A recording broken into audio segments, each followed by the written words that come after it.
Hola a todos, buenas tardes. Aquí estamos en un nuevo episodio de Política en País Montplet. Esta vez estamos con David Jiménez, el cual, bueno, ha estado durante casi 2 décadas cubriendo conflictos por todo el mundo, ¿no? Fue corresponsal de más de 30 países, como Afganistán, Irak, Pakistán, Corea del Norte y Birmania.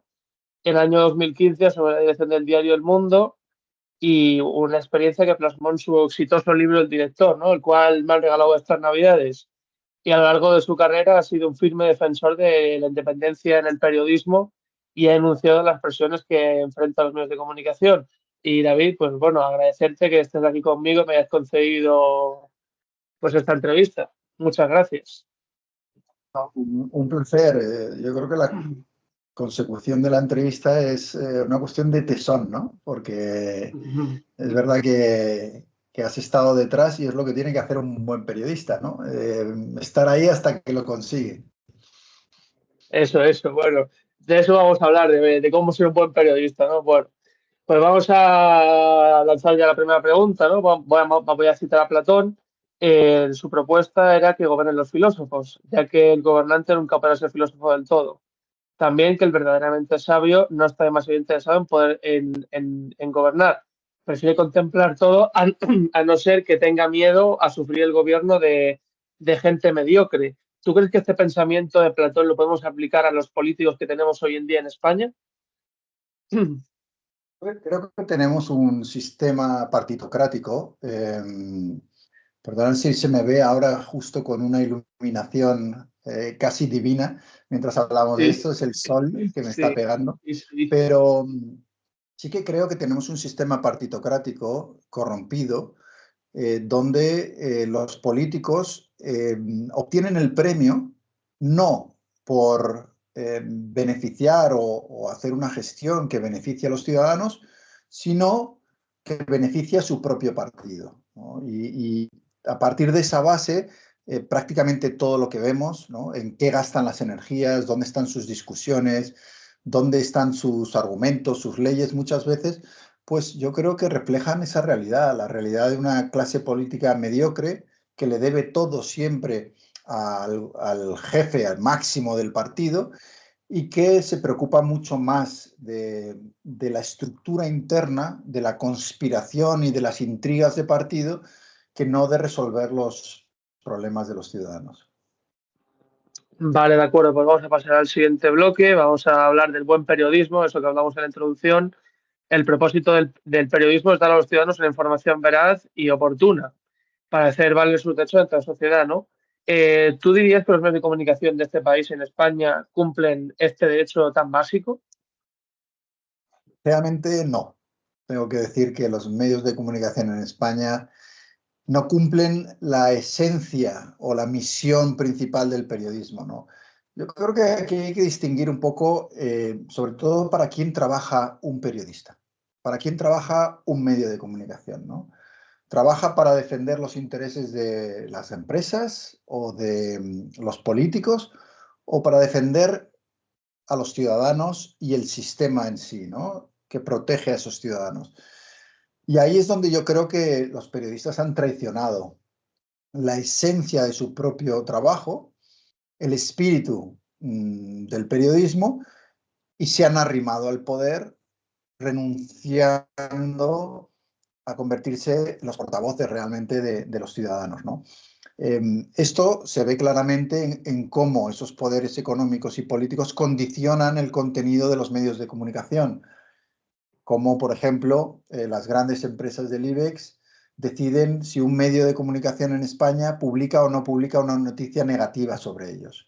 ¿Cómo se hace? Pues a cambio del premio y el castigo. Si tú publicas lo que yo quiero, te voy a dar mucha publicidad, mucho dinero en patrocinios y te va a ir mejor. Si tú nos criticas, pues va a ser lo contrario. Te vamos a retirar la publicidad y te vamos a asfixiar económicamente. Y en el caso de los políticos, exactamente lo mismo. Es decir, los gobiernos municipales, autonómicos y el gobierno central manejan una grandísima partida de publicidad institucional que reparten, bueno, más dinero a aquellos que nos tratan bien, menos a aquellos que nos critican.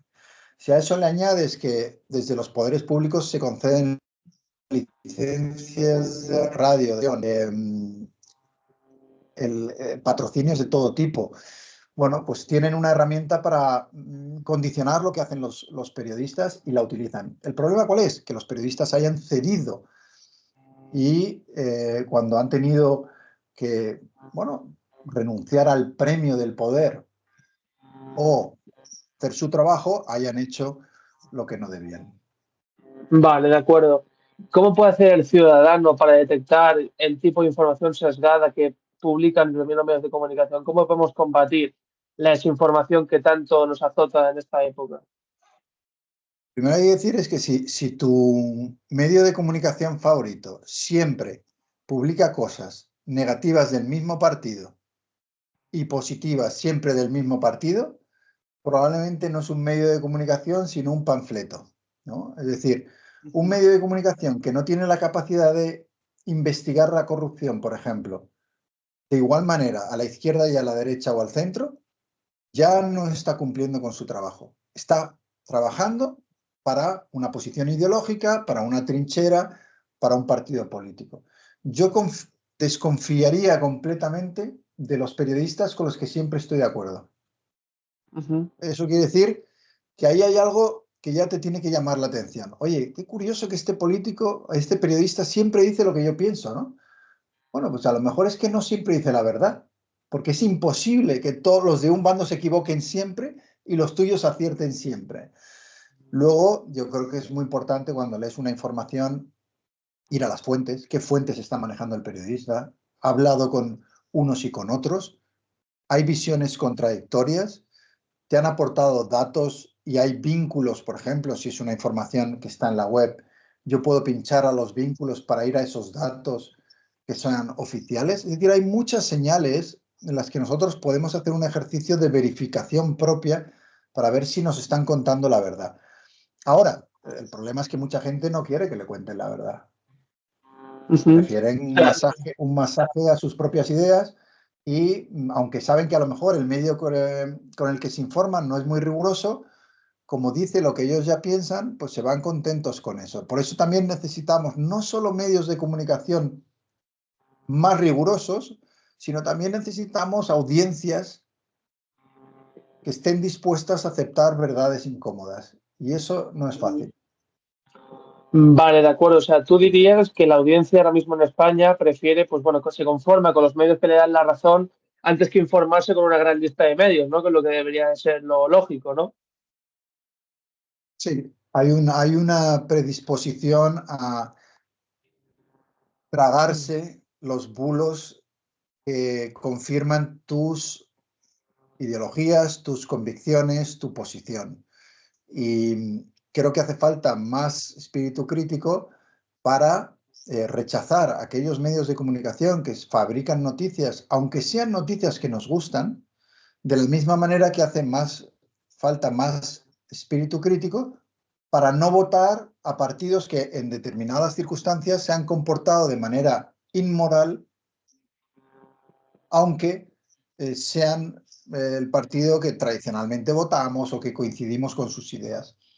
Yo creo que el ejercicio de castigar a los nuestros, entre comillas nuestros, es muy importante para que haya una democracia saludable. Vale, de acuerdo. Pues pasamos a la siguiente pregunta. Vamos a hablar de tu libro estrella, ¿no? Del director. Y he tenido la suerte de que me lo regalas en estas Navidades. Bueno, yo te quiero preguntar, ¿cómo ha afectado la publicación del director a tu relación con el establishment mediático y político en España? Y otra pregunta, ¿qué crees que dice esto sobre la libertad de prensa en el país, todo lo que cuentas en este libro? Y aparte, ¿qué propósito buscabas con el director, con la publicación de este libro? Buscaba contar la verdad, es la obligación de todo periodista. Y contar la verdad no solo de los políticos y de los empresarios y de las instituciones y de la monarquía y de los sindicatos y de los empresarios, contar también la verdad nuestra, la de los periodistas, porque no tendríamos que estar exentos de la verdad. Nosotros que nos dedicamos a contar la verdad supuestamente, ¿por qué le tenemos tanto miedo? Entonces quería contar la verdad. El impacto inicial fue negativo en el establishment periodístico. Las vacas sagradas se enfadaron mucho. ¿Cómo se atreve este a contar lo nuestro, no? Si nosotros contamos los secretos de los demás, pero los nuestros hay que guardarlos, ¿no?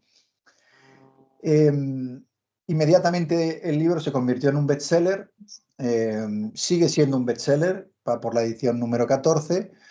Y ha pasado una cosa curiosa. Con el tiempo, incluso aquellos que al principio criticaron el libro, ahora vienen a mí y me dicen, oye, tenías razón. Todo lo que tú contabas en el libro en el año 2019 ha resultado ser cierto y todas las advertencias que tú decías sobre lo que iba a pasar se han cumplido, ¿no? Entonces creo que el libro ha ganado vigencia. De hecho, yo creo que está más de actualidad hoy que cuando se publicó. ¿Y quién lo ha hecho más actual? Los propios periodistas con su comportamiento. Vale. Entonces, ¿tú dirías de que este libro sea una advertencia para las futuras generaciones de periodistas, como lo soy yo, por ejemplo? Claro, el libro está dedicado a los futuros periodistas y esa frase con la que arranca el libro, yo creo que esconde la intención, y es que los periodistas tuvierais una herramienta, conocierais lo que os vais a encontrar cuando salgáis al mercado laboral, que tuvierais también un manual de ética periodística sobre cómo comportarse cuando os enfrentéis a dilemas éticos en la profesión, un retrato descarnado pero realista de lo que os vais a encontrar, y que todo eso os ayudará a ser mejores periodistas, a reunir el coraje moral que hace falta para ejercer este trabajo con dignidad. Y una de las cosas que han pasado con el director, de las que me siento más orgulloso, es que en las facultades de periodismo de España sea un libro que se lee mucho, ¿no? Y bueno, si contribuye a que esa generación vuestra hagan las cosas mejor que la mía, pues habrá merecido la pena haberlo escrito. De acuerdo, pues vale, pasamos al siguiente bloque. Yo te quería, bueno, vamos a comentar un poco tu experiencia, de más de 30 países cubriendo conflictos armados. Bueno, yo te quería preguntar, según tanta experiencia que tienes en más de 30 países y teniendo en cuenta el contexto geopolítico actual tan complicado, ¿qué tan cerca crees que estamos de un conflicto armado a nivel mundial o a nivel europeo? Bueno, yo creo que estamos en un momento especialmente complicado de la geopolítica. Quizá el momento de mayor riesgo, ¿no?, de conflicto global que yo he vivido desde que ejerzo el periodismo hace 30 años. Tuve que cubrir muchos conflictos y guerras, y ahora nos encontramos con un sistema donde hay unos bloques enfrentados, hay unos conflictos que vienen de muy largo, como es Palestina, Israel, y otros que han surgido en los últimos años, como es el de Ucrania. Pero es que a la vez hay cerca de medio centenar de guerras de las que no hablan los medios que se están produciendo, ¿no? En África, en Birmania, por ejemplo, hay una guerra civil. Y esto ocurre en un momento en el que un número importante de países parecen haber llegado a una especie de eh, impulso coordinado, antiliberal, antidemocrático, en el que quieren que el mundo vaya hacia una visión autoritaria de, de lo que es el orden mundial, ¿no?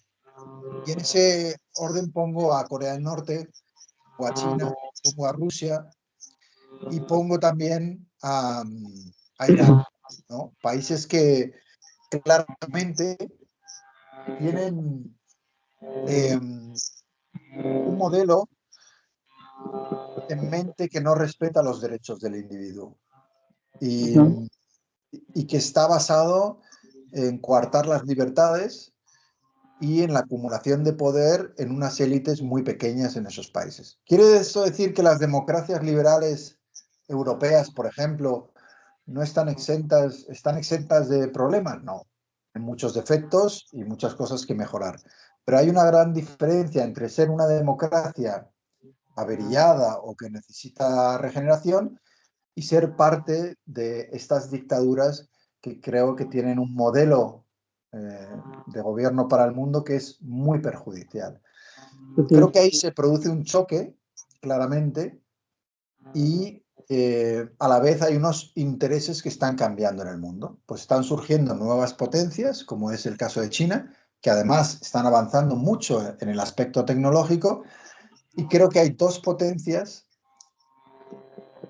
la europea y la estadounidense, que están en clara decadencia. Y cuando unas potencias emergen nuevas y otras están en decadencia, eso a lo largo de la historia siempre provoca conflictos y tensiones. Y yo creo que nos encontramos en ese momento ahora mismo. Vale, o sea, tú esto lo mencionas en uno de tus últimos vídeos en el canal de YouTube, el tema de los jóvenes, ¿no? La sorprendente simpatía, sorprendente porque, bueno, que tienen los jóvenes de 18 a 24 años, ¿no? De mi grupo de edad, por dictaduras las cuales no han vivido, como la de Franco, es la que comentabas en tu vídeo. ¿A qué crees que se debe esta simpatía que tienen los jóvenes en ocasiones por las dictaduras? Probablemente al desconocimiento. Es decir, cualquiera que haya vivido una dictadura, o en mi caso haya vivido en una dictadura o haya cubierto una dictadura, sabe que es un régimen siempre peor que una democracia, aunque ésta tenga defectos, ¿no? Entonces, creo que hay una nostalgia de autoritarismos que en parte entiendo en el sentido de que hay una generación que se siente defraudada por la democracia y por los partidos tradicionales que no han sabido resolver los grandes problemas de su tiempo. La vivienda, la desigualdad, la precariedad de los sueldos. O sea, hay muchos problemas que creo que son culpa de unos gestores y unos políticos que no han sabido resolverlos. Entonces, yo creo que hay razones para que la gente joven se sienta indignada, pero la solución no puede ser una dictadura, que lo único que haría sería empeorar gravemente esa situación. Vale, de acuerdo. Pues pasamos al siguiente bloque. ¿Cómo puede un periodista hacer libremente su trabajo, es decir, defender la objetividad de la información, si depende de muchos factores, ¿no? Los comentabas tú antes, la empresa donde trabaja, los propietarios del medio que son inversores, los bancos o de intereses políticos. Un periodista, yo creo que tiene que tener unas líneas rojas. Es decir, yo entiendo que al final los medios tienen sus problemas, tienen sus dificultades, no siempre vas a poder hacer todo lo que tú quieras, pero creo que el periodista tiene que tener una línea roja, y es, yo no voy a mentir jamás, no voy a manipular, no voy a trabajar para los intereses de poderes económicos o políticos. Yo voy a trabajar para los ciudadanos y hacerlo lo mejor posible ahí, ¿no? Claro, yo tampoco le puedo pedir a un chaval que empieza en la profesión que se inmole y que el tercer día de trabajo en una redacción nueva a la que acaba de llegar empiece a criticar lo que hace su director, se meta con una corporación inmensa y demás, ¿no? Alguna vez algún periodista joven me ha preguntado, oye, pero es que yo no estoy contento con mi periódico, con lo que hace. Yo siempre les digo lo mismo, le digo, bueno, tú no eres responsable de lo que hace tu periódico, esos son los editores y los dueños, pero sí eres responsable de lo que tú escribes, de lo que tú, de tus informaciones, ¿no? Y sí te puedes asegurar de que al menos lo que tú haces sea digno, riguroso, creíble, esté verificado y sea sobre todo honesto. Nadie te puede obligar a hacer algo que no sea honesto. Y ahí es donde yo creo que está la clave. Si llega un momento en el que a ti te dice, oye, quiero que escribas esta crónica para destruir la reputación de esta persona, porque nos interesa. Y nos vamos a inventar una serie de bulos sobre esta persona, un político, un empresario, un deportista, quien sea, ¿no? La realidad es que cuando te encuentras ante esa situación, tú tienes que decir que no. Y es posible que al decir que no, te despidan. y que eso tenga consecuencias para ti. Y las tienes que aceptar, porque eres periodista y hay líneas rojas que no puedes cruzar. Y hay 1000 trabajos que uno podría haber escogido donde no te vas a encontrar con dilemas morales como ese. Pero el periodismo, si lo escoges, sabes que esto te puede pasar, que tu información puede molestar. ¿Inmolarse por cualquier cosa? No. Poner una línea roja que dice yo no voy a mentir es fundamental. No solo porque es lo honesto, sino porque además el hecho de que tú firmes una crónica falsa te va a perseguir el resto de tu carrera. A lo mejor salvas tu puesto en ese momento, pero vas a comprometer tu credibilidad para el resto de tu vida profesional. Y un periodista sin credibilidad no es nada. Vale, de acuerdo. Pasamos a la siguiente pregunta. Yo diría, bueno, yo he investigado un poco, que la percepción de los ciudadanos es que muchos medios de comunicación están plegados a los intereses de la derecha o a los intereses de los bancos y demás poderes fácticos, digámoslo así. ¿Qué opinas de esto? ¿Esta percepción de algunos ciudadanos es cierta, dirías? Yo creo que los ciudadanos tienen una percepción de que los medios de comunicación y los periodistas están a sueldo del poder. Y yo no creo que sea el caso en todos los periodistas. Yo creo que en España hay buenos periodistas que intentan hacer su trabajo y los hay que lo hacen bien. Pero sí es verdad que los medios tienen unas ataduras con el poder que limitan mucho su libertad y lo que pueden hacer. Entonces, la percepción que tienen los ciudadanos, a mí me encantaría decir que es equivocada, pero es que no lo es. Es que es una percepción que está basada en la realidad de la cantidad de periodistas y de medios de este país que se han vendido. Y es triste decirlo, ¿no? Porque esta es una profesión que es muy digna y muy bonita cuando se hace con, bueno, con honestidad, pero es una perversión, ¿no? Cuando se hace sin los principios básicos del periodismo. Vale, de acuerdo. Pasamos a la siguiente pregunta. Vamos a ver esto que estás comentando ahora, de la percepción de los ciudadanos de que muchos periodistas son unos vendidos, ¿no? Bueno, muchos adjetivos varios, ¿no? Que si esto es un facha, este es un rojo, este es un comunista, es un vendido, no sé qué. Un montón de insultos y percepciones negativas que se le puede achacar a que la gente tiene a los periodistas, ¿vale? A qué crees que se debe esto? Yo creo que hay varias razones. Una es falta de cultura democrática en España. La libertad de prensa en España es históricamente relativamente nueva, es decir, no hace tanto, ¿no? 50 años que estábamos bajo una dictadura y yo creo que arrastramos algunos tics, ¿no? de esa época. Creo que se debe a un sistema educativo que no fomenta suficientemente el espíritu crítico y el poner en cuestión las cosas. Creo que es debido también a la polarización, ¿no? Estamos ahora mismo en un momento de muchísima crispación y de mucho enfrentamiento. En España siempre ha habido esas dos Españas enfrentadas que, digamos, que han resurgido con fuerza, diferencias ideológicas, y creo que al final lo que trasciende aquí también es quizá lo peor que nos está pasando en este momento. Y es que el periodismo más mentiroso, más ideológico, más sesgado, el periodismo menos independiente es hoy más rentable que el buen periodismo. Entonces, Ajá. hay muchos compañeros que prefieren hacer un periodismo manipulador porque eso atrae un público y atrae una fidelidad y atrae un negocio. Si la mentira no diera beneficios, no habría mentirosos en los medios. Claro. Entonces, el Ujú. problema que tenemos es cómo le damos la vuelta para que sea la verdad la que sea mucho más rentable que la mentira. Pero ahora mismo la mentira es un buen negocio y eso es un problema.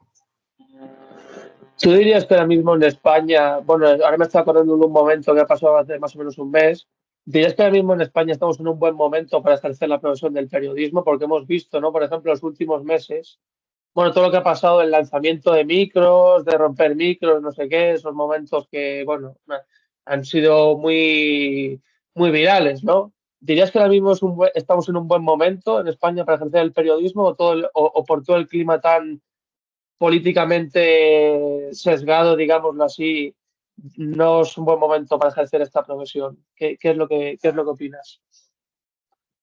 Bueno, se respetaba mucho más el trabajo de los periodistas hace algunos años, ¿no? Yo recuerdo, o sea, cosas que vemos ahora a veces, que vemos compañeros que están en directo, ¿no? En las televisiones, por ejemplo, informando de manifestaciones. Antes era imposible pensar que alguien, a lo mejor tenías el típico gracioso que quería salir en la cámara y se mostraba, pero agresiones, insultos, compañeros que reciben, se les escupe, eso es nuevo, o sea, eso antes no ocurría. Y a mí me preocupa porque creo que estamos llegando a un punto en el que un día va a haber una desgracia, ¿no? Y creo que hay demasiada tolerancia hacia esas agresiones. No entiendo muy bien por qué la policía no interviene de una manera más decidida. Quizá hay que cambiar las leyes para proteger a esos periodistas de una manera más firme, pero es verdad que la polarización muchas veces se paga con los periodistas, ¿no? Y nos ven como transmisores de esa polarización y desgraciadamente nos ven no como aliados de la ciudadanía, sino como sus enemigos. Y esta es una percepción que es equivocada, que habría que cambiar. Hay maneras de cambiarla, hay muchas, ¿no? Para empezar, tenemos que hacer lo mejor posible nuestro trabajo, sin duda. Pero creo que los políticos y las figuras públicas tienen que tener mucho cuidado.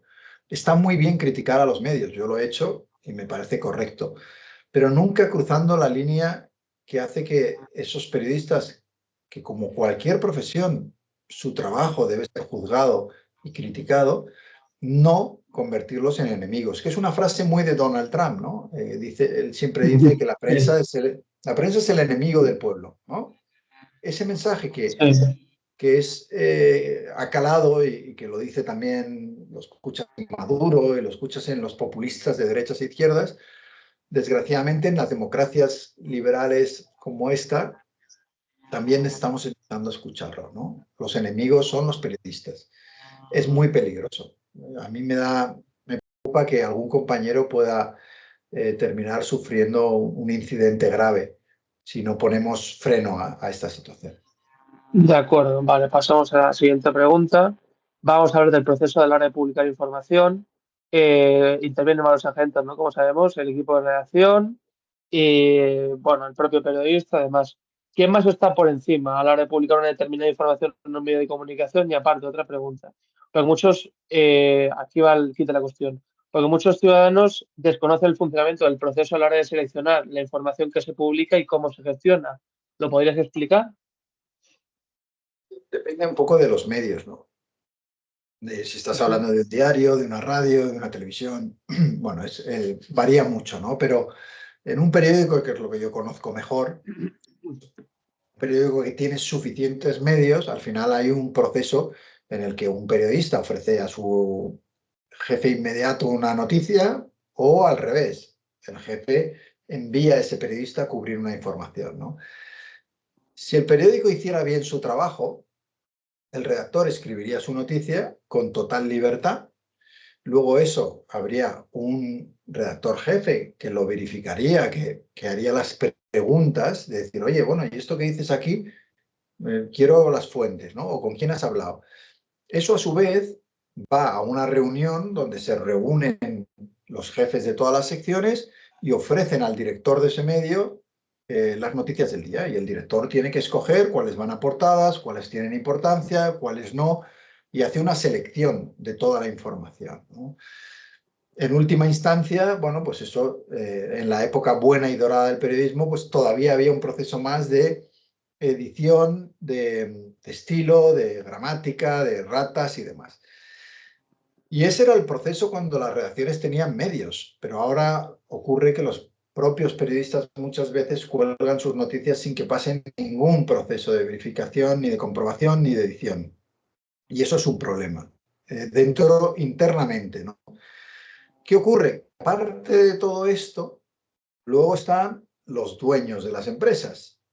que antes, o en un modelo, digamos, de prensa libre, no se meterían en lo que publican sus periodistas, pero que ahora sí que se meten, ¿no? Y lo que hacen muchas veces pues es decidir las noticias desde despachos, gente que no ha estudiado periodismo y que no sabe nada de periodismo, que son los gestores.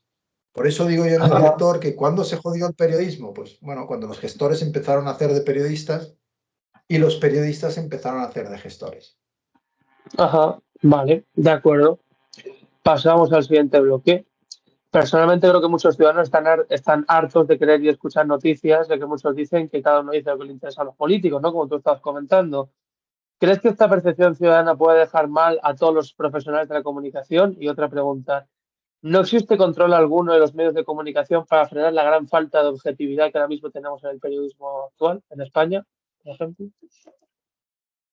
¿Cómo está entre las profesiones peor valoradas por los españoles? Y una de las razones de las que esté tan mal valorada creo que es el hecho de que confundimos lo que es un periodista, ¿no? Hay mucha gente por ahí que a lo mejor incluso tienen el título de periodista que no hacen nada que tenga que ver con el periodismo. El periodismo no es meter un micrófono en la cara de una persona en la calle en contra de su voluntad, acosando como si fuéramos bullies. El periodismo no es trabajar para un partido político y publicar todo lo que quiere un bando.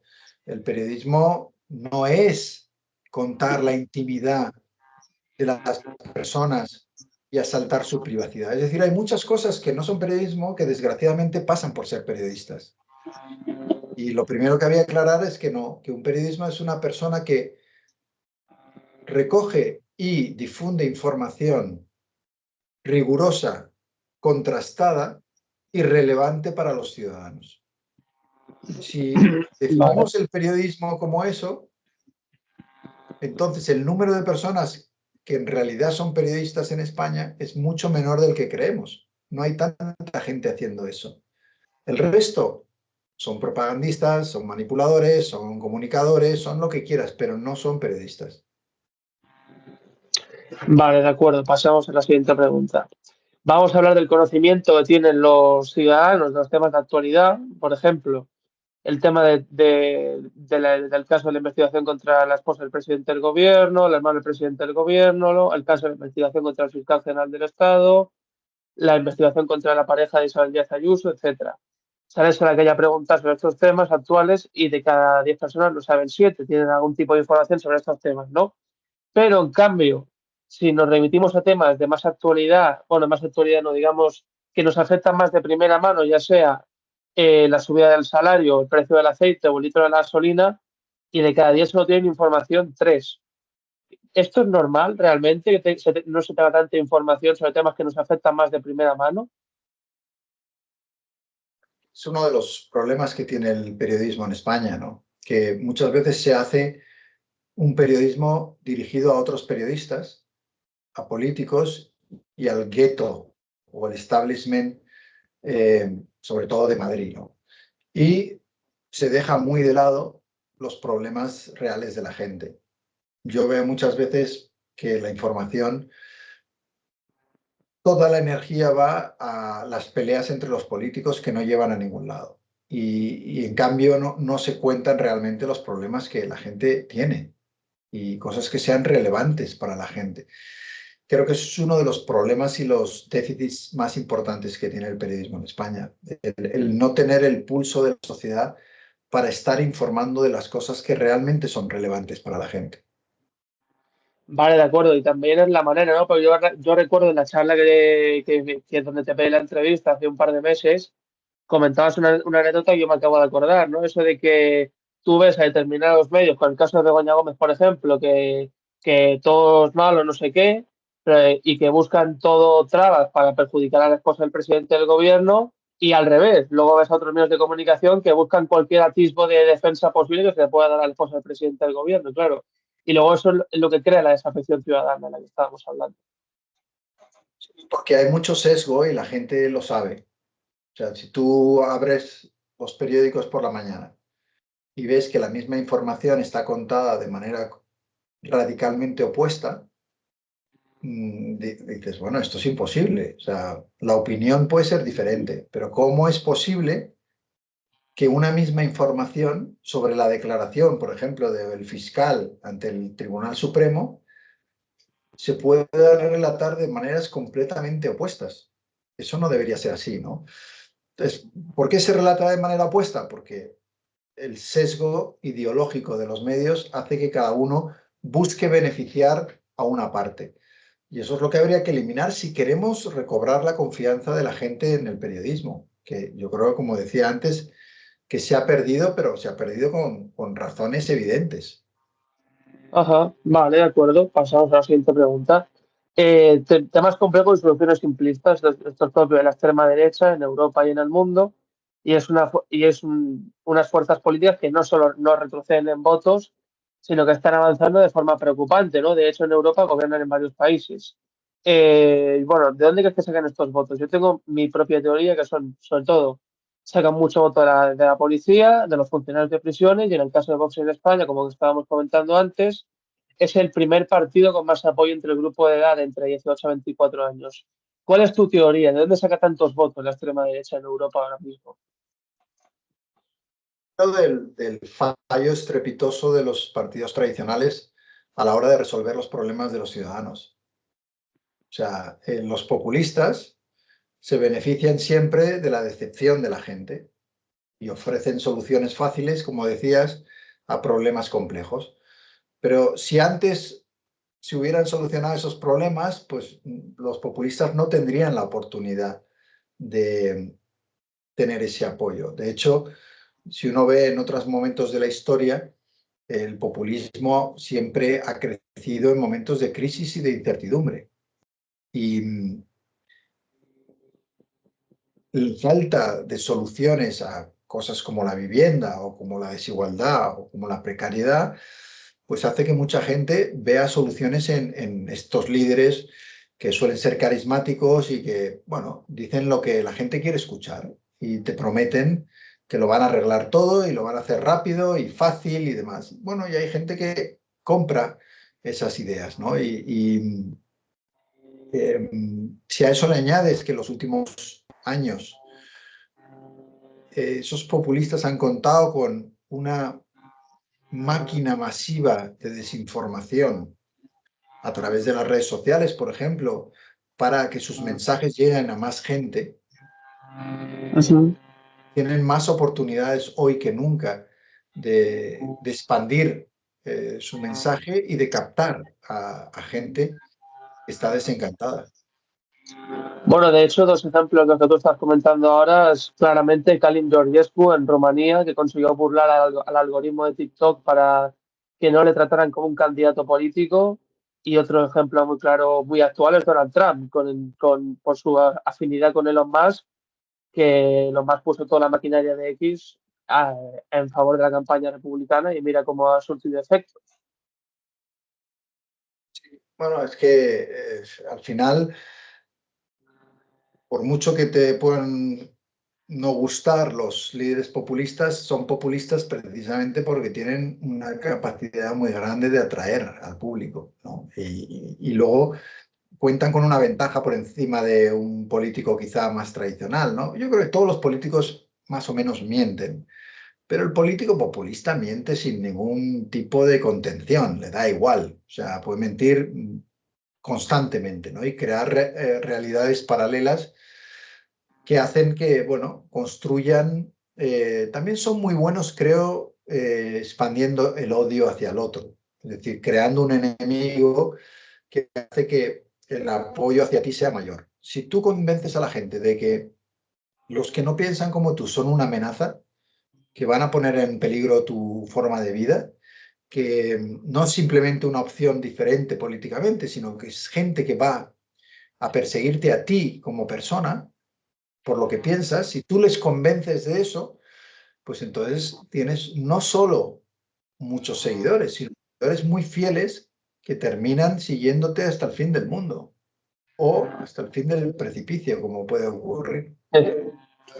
Bueno, sí, como es el caso de Vox en España, ¿no? Que hace pocos años nos pensábamos que iban a subir como la espuma, como realmente pasó, pero realmente en las últimas elecciones, pues bueno, se pegaron un batacazo y eso que hay que insistir en que ahora hay muchos jóvenes que apoyan a este partido cuando realmente pues, no sabemos qué es lo que verdaderamente están queriendo defender, ¿no? No tienen así un programa político de fondo, podríamos decir, es lo que estabas comentando. O sea, bueno, los partidos. Es curioso el caso de Vox, porque fíjate que la extrema derecha subió en los últimos años prácticamente en casi todos los países, y sin embargo es verdad que en las últimas elecciones Vox tuvo un resultado, bueno, se redujo en casi 1 millón de votos, ¿no? El apoyo que tenían. Pero yo no estaría convencido de que eso se va a mantener así. Quiero decir, si los problemas de los que hablábamos de vivienda, de desigualdad, de precariedad continúan como están, creo que partidos populistas como Vox van a tener una oportunidad de resurgir. Y en Europa lo estamos viendo. O sea, en las elecciones, y ahora se va a ver también en Alemania, ¿no? O sea, hay una emergencia del voto populista de extrema derecha, eh, que, que yo creo que está aprovechando bien la oportunidad que le están cediendo los partidos tradicionales, como decía antes, al no resolver los problemas. Vale. Ahora que comentabas lo de Alemania, ¿cuál es tu pronóstico de cara al resultado de la AfD? ¿Crees que hay un peligro real de que puedan llegar a ser importantes en el próximo Parlamento alemán o incluso poder acceder al poder? ¿Qué opinas? Bueno, en Alemania sigue habiendo un cordón sanitario sobre la extrema derecha que hace que sea difícil que puedan gobernar. Sí es verdad que lo más probable es que su resultado mejore y que crezcan. Yo no veo la posibilidad de que gobiernen, en el sentido de que si la derecha tradicional alemana tiene opciones de gobernar, creo que incluso la oposición, digamos, tradicional les dejará gobernar antes de permitir que el partido de extrema derecha pueda participar en un gobierno. Vale, de acuerdo. Pasamos a la siguiente pregunta. Vamos a hablar de un partido político que es como Vox, pero en el otro extremo. Vamos a hablar de Podemos. Pablo Iglesias, ¿cuántos errores crees que ha podido cometer el líder de Podemos para poder dejar al partido así de mal como está ahora? Yo creo que cometió muchos errores, ¿no? Por una parte, es verdad que ese partido sufrió un ataque del establishment muy fuerte, o sea, a todos los niveles, la prensa, el gobierno, la judicatura, pero a eso se sumó, yo creo que un problema de ego por parte de Pablo Iglesias, un problema de intolerancia interna hacia corrientes, digamos, que pensaran diferente a él. Creo que hubo un gran problema de Pablo Iglesias, ha sido siempre las contradicciones, ¿no? Entre lo que decía y lo que luego hacía.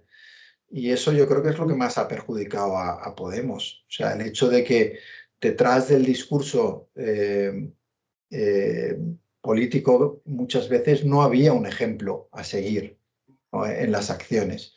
Y eso les ha perjudicado mucho. De hecho, es una de las cosas que más perjudica al político, ¿no? Cuando la gente detecta que hay una incoherencia entre el mensaje y la acción.